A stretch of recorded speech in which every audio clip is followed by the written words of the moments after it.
সে এক ভয়ঙ্কর বৃষ্টির রূপ।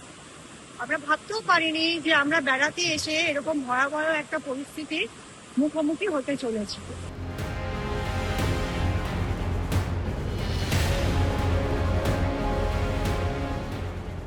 এখানে এসে আমরা যে হোমস্টেতে উঠেছি তার পাশে ঋষি নদী বয়ে চলেছে। প্রাকৃতিক পরিবেশ খুবই সুন্দর, চারিদিক পাহাড় দিয়ে ঘেরা, খুবই ভালো। কিন্তু রাত 7টা না বাজতে বাজতেই বৃষ্টি আরম্ভ হলো। সে এক ভয়ঙ্কর বৃষ্টির রূপ।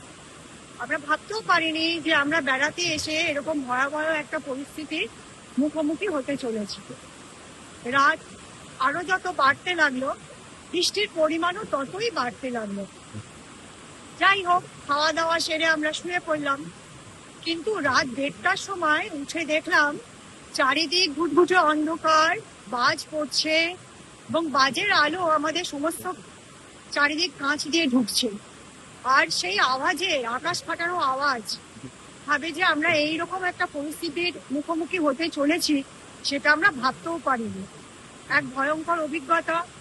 যে নদী, ঋষি নদী, এই সামনে দিয়েই বয়ে চলেছে, তাকে আমরা শান্ত রূপে দেখেছিলাম যখন বিকেল বেলা এলাম।